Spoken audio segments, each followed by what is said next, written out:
मनात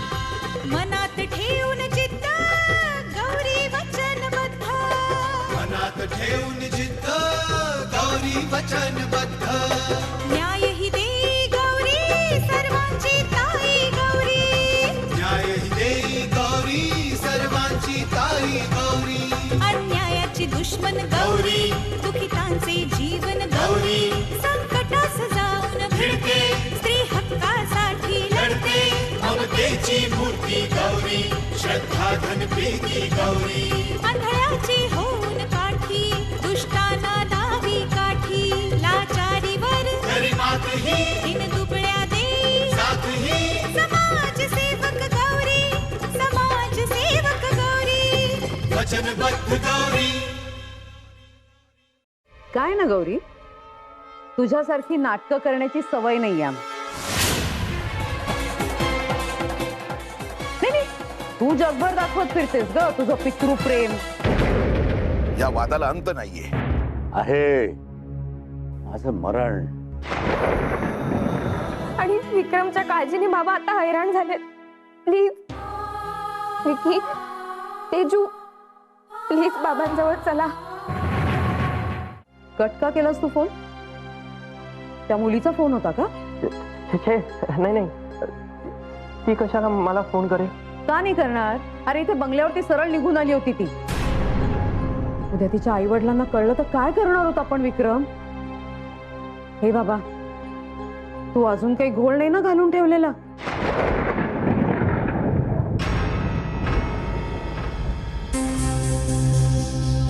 अरे बोल ना काहीतरी, गप्प काय बसलायस तू?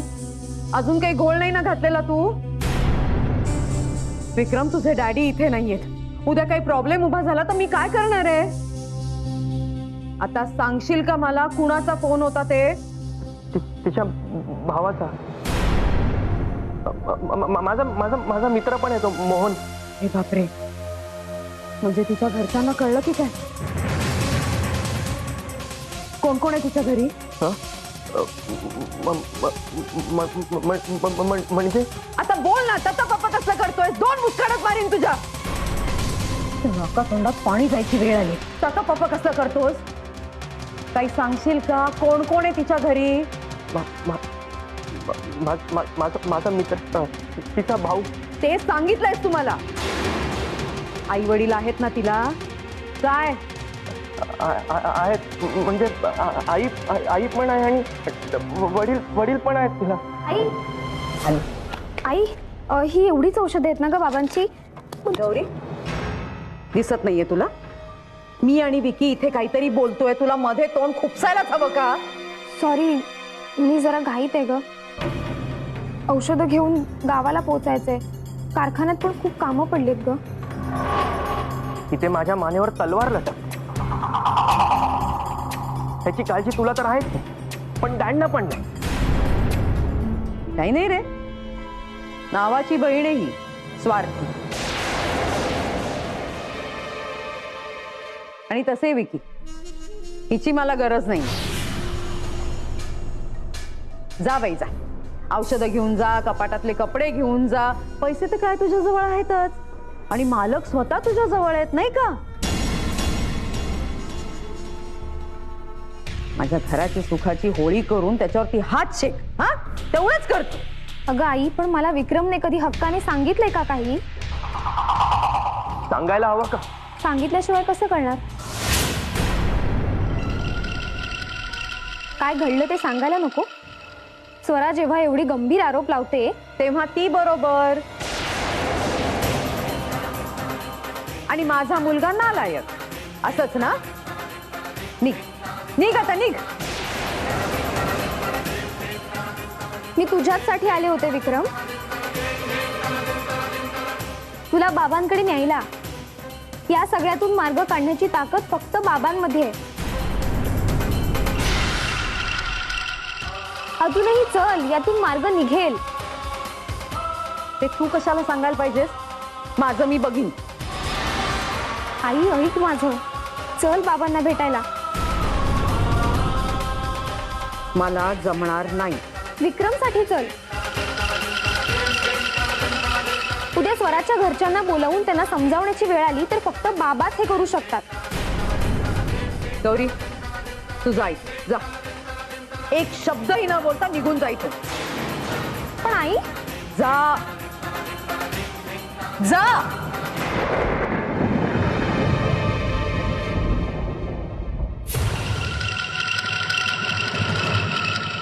मम्मा, आय थिंक गौरीताईच्या बोलण्यामध्ये पॉइंट. डॅडना काहीतरी. जर डॅड न जर तुझी मदत करायची असती ना विकी, तर इथून ते निघूनच गेले ना.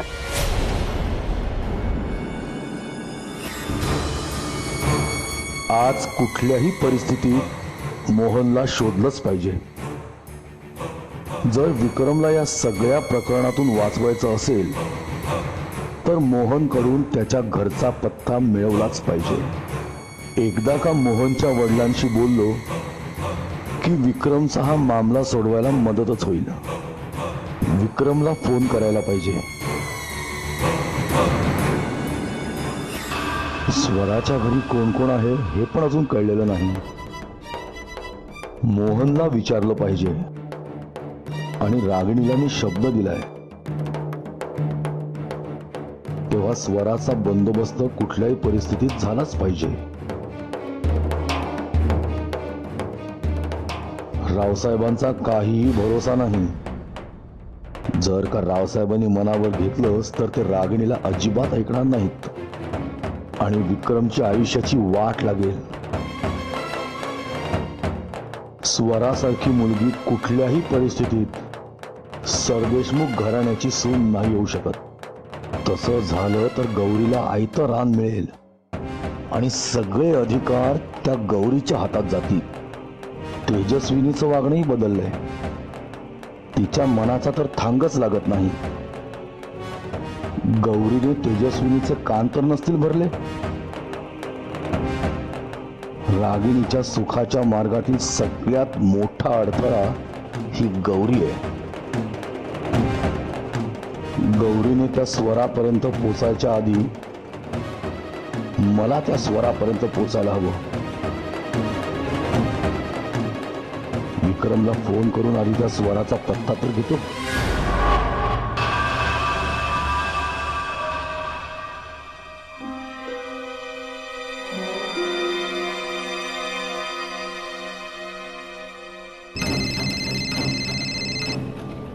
कोणाचा फोन आहे? मामा, नाही इकडे. हा दादा बोल. अगं त्या विक्रमला फोन दे. सगळी अर्धवट माहिती घेऊन येतो. काही पत्ता लागला का? आई ना, अगं माहिती अपुरी आहे, कसं शोधणार? एक मिनिट घे, मामाशी बोल तुझ्या. हॅलो. हा, अरे बाबा काय नाव काय त्या मुलीचं? पूर्ण नाव सांग. आणि बाप काय करतो तिचा? अरे मामा, तू पण आता काय मी त्या मुलीची माहिती विचारत बसलो होतो का? छान. नको ते धंदे करायला बरे जमले तुला. हा, बापाचं नाव काय आणि राहते कुठे ती? बाबांचं नाव आय थिंक भास्कर महाजन. हा, आणि हे बघा, मला पोस्टल ॲड्रेस काय माहीत नाहीये. हा, पण कोल्हापूर स्टेशन पासून तू सरळ गेलास ना, आय थिंक त्या आजूबाजूला कुठेतरी शोरूम आहे, कारचं शोरूम आहे, तिथेच कुठेतरी.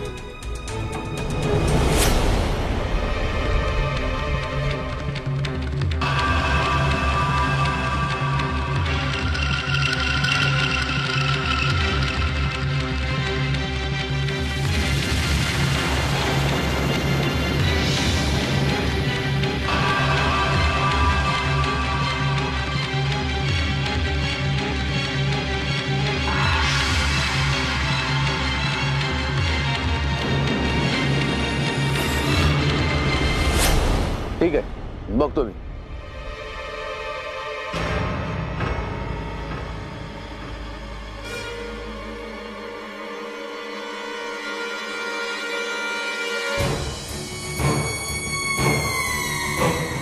भास्कर महाजन, मी तुमच्या इराद्यांना सुरुंग लावणार. तुम्ही मनातल्या मनात मांडे रचत असाल. आपली मुलगी सरदेशमुखांची सून होणार. पण हे इतकं साधं सरळ सोपं काम नाहीये. जोपर्यंत हा विश्वंभर जिवंत आहे तोपर्यंत रागिणीच्या सुखाला कोणीही सुरुंग लावू शकत नाही. आता आपण जास्त खंबीरपणे आणि मानपानाचा विचार न करता रावसाहेबांच्या सोबत राहायला हवं. अहो मानपानाचा विचार कधी केलाय आपण? नाही आणि करणारही नाही. मात्र रावसाहेबांना जपणं फार महत्वाचं आहे बाबा. अहो घरपोच अपमान झालेत आपले. तुम्हाला आणि भैरवला वाटेल ते ऐकून घ्यावं लागले. पण गौरी आणि रावसाहेबांकडे बघून आपण सगळं सहन केलंच ना. आता हे सगळं आणखी सहन करावं लागणार. मनाची तयारी ठेवा, हा गुंता तर वाढत जाणार आहे. रावसाहेबांची तब्येत तितकीशी बरी नाहीये. आणि हे बघ भैरव, गौरी आता कारखान्यात फार कमी वेळ येणार आहे. काहीही झालं तरी प्रोडक्शन आणि कामगारांवर दुर्लक्ष करता कामा नये. कुठल्याही परिस्थितीत रावसाहेबांच्या व्यवसायावर दुर्लक्ष व्हायला नको. नाही अजिबात होणार नाही बाबा. म्हणजे कारखान्यात आणि ऑफिसमध्ये मी लक्ष देतो. काही गरज पडली तर फोन करतो. ठीक आहे, बालकांसोबत मला राहावं लागणारच आहे. आज त्यांना बोलताना धाप लागत होती. डॉक्टरला फोन करावा लागेल. अहो भैरव सगळं सांभाळेल. तुम्ही फक्त मालकांची काळजी घ्या. अरे भैरव, आपल्या अनेक डिस्ट्रीब्युटर कडून कॅश पेमेंट बॅलन्स आहे. हो मी करतो बाबा सगळं. पण तुम्ही मालकांना जपा. आणि हो गौरीची थोडी काळजी घ्या. ती तशी स्ट्रॉंग आहे पण माझं लक्ष आहे गौरीला मी एकटं पडू देणार नाही. ती पहाटेच बंगल्यावर गेलीये. रावसाहेब सुद्धा बंगल्यावर असतील, मला जावं लागेल. आणि मग कारखान्यात जे काही होईल ते मला फोन करून कळवत जा.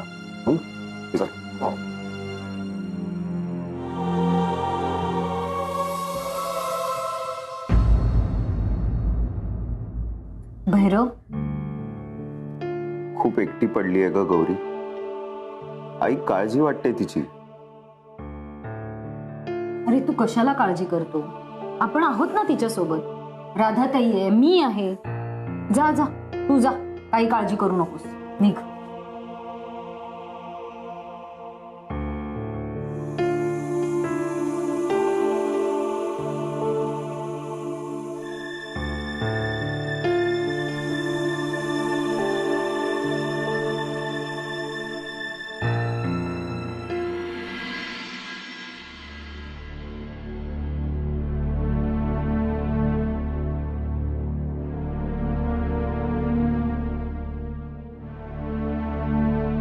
कुसुमताई,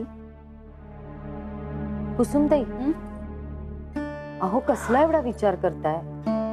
किती वेळा सांगितलंय की एकट्या असलात तर मला बोलवून घेत जा. अहो गौरी भैरव शाळेत गेले का मी रिकामीच असते ना. खूप खूप विचार येतात ग मनात. रात्र रात्र झोपही लागत नाही मला कधीतरी. बघ ना, हे गृहोद्योगाचं, कारखान्याचं सगळं काम रावसाहेबांवर पडतं ग. आणि माझ्या ना आता नाही फार होते माहितीये. माझ्या गौरीची काळजी वाटते. डॉक्टर शेंबेकर म्हणाले की माझं ऑपरेशनही होऊ शकणार नाही. त्यात माझी गौरी लहान. अहो पण मी आहे ना. रागिणी आहे, राधाताई पण आहेतच की. राधाताई, तिच्या डोक्याला काही कमी ताप आहे का ग? तिच्या नवऱ्याला कसलीच काळजी नाही. व्यसनाधीने नुसता, सतत जुगार, दारू. ती म्हणून सहन करते ग सगळं. पण पण मला तर वाटते की तिचा नवरा फार काळ नाही जगणार. वचनबद्ध गौरी पण पण मला तर वाटते की तिचा नवरा फार काळ नाही जगणार. म्हणजे गेल्या 2-3 महिन्यात 4 वेळा ऍडमिट केलं त्याला. सगळं सगळं लिव्हर खराब झालंय. हो, आजकाल राधाताई फारच अस्वस्थ वाटतात. धीराची आहे माझी राधा. म्हणजे दाखवणार नाही ती, पण तिला तिला त्रास होतोय. मीच समजू शकते. हे बघ, रामनारायण मला भावासारखे आणि आणि तू तर वहिनी आहेस माझी. एक एक विचारायचं होतं. हो, विचारा ना. आणि मी काय तुम्हाला सल्ला देणार? तुम्ही जग पाहिले, मी काय आपली घरातच. पण जवळची आहेस ना. अगं, सुखदुःखात तुझीच सोबत आहे मला. सावित्री, माझ्या माझ्या गौरीचे विचार मला जगू देत नाहीत आणि आणि मरूही देत नाहीत ग. गौरीची खूप काळजी वाटते मला. रावसाहेब कारखान्याच्या व्यापात असणं, माझ्यानंतर माझ्या गौरीला सांभाळणं आणि आणि रावसाहेबांची काळजी घेणं, यासाठी एक माणूस हवं ग. मी काय म्हणते, रावसाहेबांना गळ घालावी, दुसरं लग्न करा म्हणून. काय? अहो, असा विचार का करताय कुसुमताई? हे बघ, जे घडणार आहे ते अटळ आहे सावित्री. पण माझ्यानंतर त्यांची काळजी घेणारं कोणीतरी हवं ना.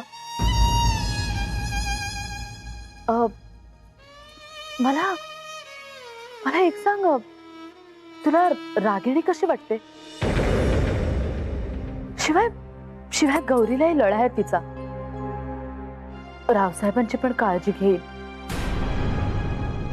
चांगली आहे, देखणी आहे, शोभेल ती रावसाहेबांची बायको म्हणून. कुसुमताई, ते सगळं राहू दे. मला सांग, तुला काय वाटतं? रागिणी आहे छान, देखणी, मायाळू, प्रेमळ. पण हो ना, पण मालकांना ते पटायला हवं ना. आणि तुमच्याशिवाय दुसऱ्या स्त्रीचा विचार ते करू शकणार नाहीत. हे बघ सावित्री, भावनेचं नातं वेगळं. अगे, मी तर 7 जन्माची सोबतीण आहे ग त्यांची.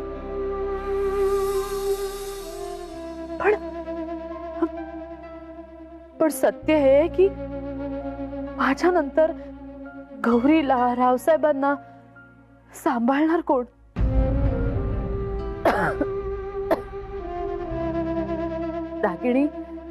रागिणी तशी हुशार आहे.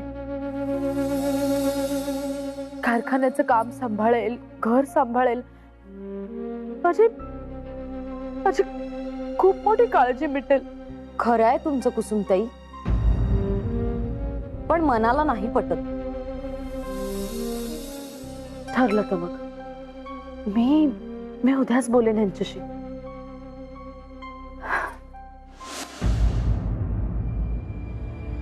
भोळ्या भाबड्या कुसुम बहिणींच्या अपेक्षांना सुरुंग लावलेत रागिणीने.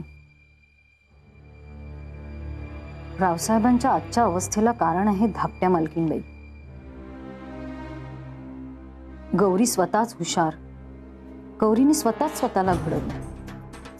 धाकट्या मालकीणबाई तर स्वतःच्या त्यांच्या मुलांना पण सांभाळू शकले नाही.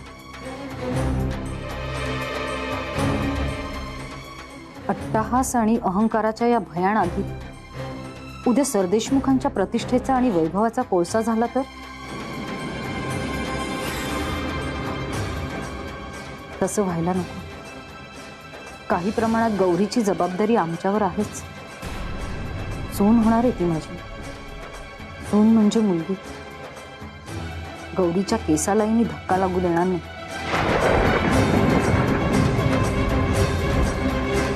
रागिणीने कितीही आकाश पाताळ एक केलं ना तरी मी गौरी भैरवची साथ सोडणार नाही. वचनबद्ध गौरी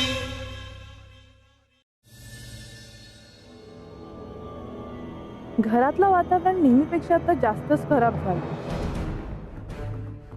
मॉमला आता एक आणखीन कारण मिळालंय. पण इतका का इगो मॉमचा? चूक तर तशी विक्रमची आहे ना. विक्रमने असं वागायलाच नको. आधीपासूनच वाया गेलेला आहे तो. तरी मी विक्रमला किती वेळा सांगितलं तू चूक करतोय. मम्मा पण विक्रमचीच बाजू घेते. आणि स्वराची पण हिम्मत. घरात येऊन सगळ्यांसमोर बोलली ती. डॅडला किती वाईट वाटलं असेल. मॉमला फक्त एवढं कळतंय की डॅड घर सोडून गेले. पण ती हा विचार का नाही करत की डॅड का गेले. मला ना कधी कधी मॉमचा रागच येतो. डॅडींची तब्येत इतकी खराब आहे आणि मॉम सतत रागात असते, सतत भांडत असते. आणि विक्की किती इररिस्पॉन्सिबल झालाय. आधी मला मुनीम काकांचा, गौरीचा राग यायचा. पण आता वाटतंय की ते करेक्ट आहेत, चांगले आहेत. असे पैसे वाया घालवायचे का विक्रमनी? त्याचा परिणाम काय झाला? स्वरा प्रेग्नेंट आहे. ए हाय तेजू. हाय. अरे अरे काय झालं? काय रागवतेस? तिचे ना मूडचं कधी कधी कळतच नाही. हा, ती क्षणात हसते आणि क्षणात रडते. मग नका राहू माझ्यासोबत. वेडी झाले मी माझे प्रॉब्लेम्स पण नाही शेअर करू शकते तुमच्या बरोबर. अगं बघ विनायकला सांग ना. हा तो दिल्लीला गेला होता. काय? दिल्लीला? हो. अगं माझा एक मित्र आहे, म्हणजे आमचा कॉमन फ्रेंड आहे. तो मला सांगत होता आता विनायक IAS एक्झाम पास झालाय ना, म्हणून इंटरव्ह्यू साठी दिल्लीला गेला होता. अच्छा. तो विनायक ना जिनियस आहे. हा तो आधी किती मेहनतीने शिकला ना. तो डबल पोस्ट ग्रॅज्युएट IAS. तो बघ आला बघ विनायक. निघा तुम्ही. अरे गो. ओके.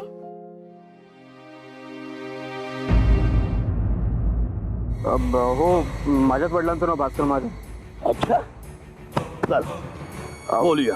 हो का पण काय झालं काय ते सांगतो नंतर. चल चल. माझी ओळख पटवून दिली ना मामा तर सरदेशमुखांच्या बंगल्यावर तुम्हाला राहणं मुश्किल होईल. गौरे आवाज खाली. मला तुला एक स्पष्ट सांगावंसं वाटतं. विक्रम चुकला. रावसाहेबांना पूर्ण कोल्हापूर ओळखतो. मी पण. तो पण